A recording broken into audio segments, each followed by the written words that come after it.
Hello everyone, Michael here with the Daily S4 YouTube channel, and yes, it's been a while. I've been really busy, but yes, I do plan on making more videos for this channel in the upcoming future.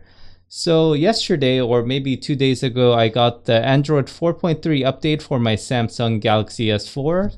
So let me just show you the version that I have really quick. And you could see it says Android 4.3 and the build number ends in MJA.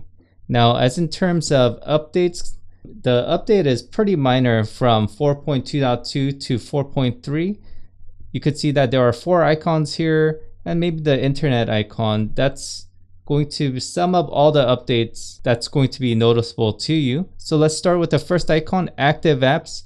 It's just a widget that tells you how many active apps that are running. So I like this widget a lot. I use it all the time in all of my devices. And it should come stock with your TouchWiz firmware. I find it so useful that I put it on my main home screen of all of my devices because it tells you what's running and potentially what app may be running in the background that is unnecessarily draining your power. On Android 4.2.2, it used to be a squarish widget and it used to be kind of an eyesore, but they've now turned it into this beautiful looking widget here, and it pretty much does the same thing, but you know, it is an improvement. So let's go to Group Play.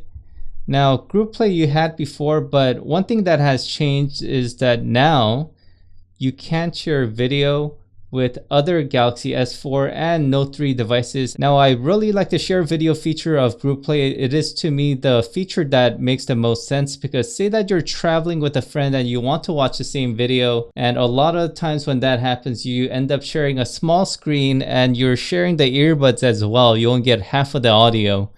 And now, when you own the Galaxy S4 or the Note 3 and probably the Note 2, even the S3 in the future, you can watch your own screen but still enjoy watching the same movie or video together. So here's just a quick demonstration of how this works.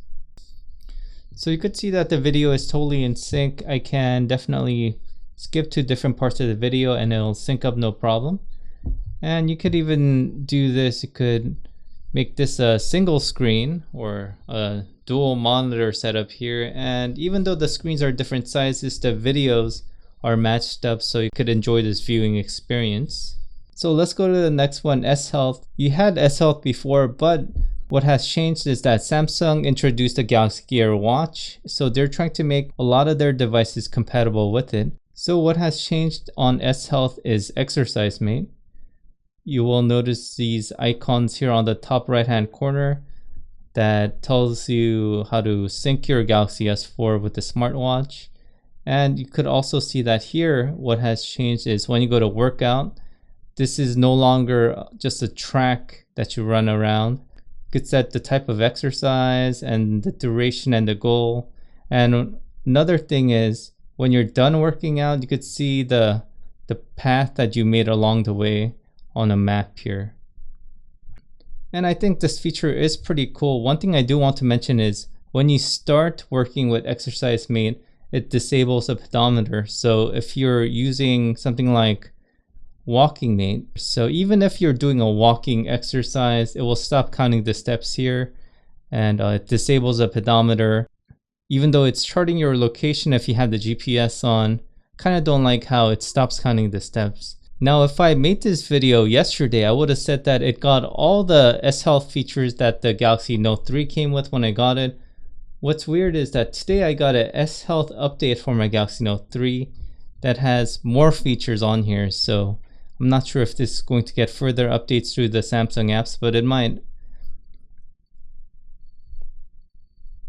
Okay, and let's go to Knox. Now, I'm not going to start or install Knox because it doesn't sound like anything that I need, but a big part of Android 4.3 was to improve security and to give you more user profiles on things like tablet devices. Now, the Galaxy S4, I doubt you'll have more than one user on your phone. Now, I believe you could use this feature when you're handing your phone to somebody to show them your phone. You don't have to necessarily give them access to your personal information. You could just pretty much hand them your phone with a freshly created user profile. But I personally don't see it as a necessary feature for my phone, so I'm not going to really enable it. So let's look at the last thing that I've noticed here, the internet browser. Now, if you click here to see the different tabs that are open, you used to get these rectangular panels that you could swipe left or right. Well, they've changed it and you can't really swipe this way, which is kind of annoying, but you could still swipe that way. I believe everything is pretty much the same. I really don't see any difference in the browser. And just a couple of quick things that I've noticed. I believe there is some kind of a new gradient here. It's a little darker gradient that starts out at the top and it fades out really quickly to show your icons a little bit better on the top. And one more thing here, which was also present on the later versions of Android 4.2.2, was that you can actually move apps to the SD card, but don't get too excited. It really doesn't do anything useful. So you could move it to the SD card. Unfortunately, that's not going to do anything beneficial to you.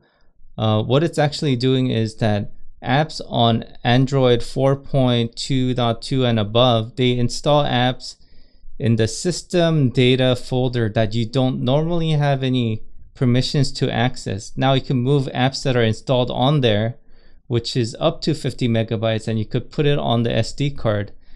What you were probably looking to move was the app data that it downloads additionally. That could be anywhere from a couple of hundred megs to a couple of gigs. Now that you cannot move, and that is the data that you want to move. You don't really necessarily want to move the data that's in your system partition because there is a lot of space there, and unless you're going to install 1,000 apps, you're not going to run out of space. So I don't really know why Google is playing this charade with us, right?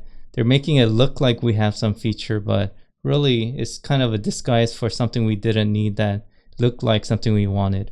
So anyway, that's my short look at Android 4.3 on the Galaxy S4. For more videos on the Galaxy S4, please check out my YouTube channel. And I also run a channel for the Galaxy Notes 2 and 3, so make sure you check that out in the link in my channel. And make sure you subscribe for more upcoming videos because I do plan on making more videos for this channel in the future.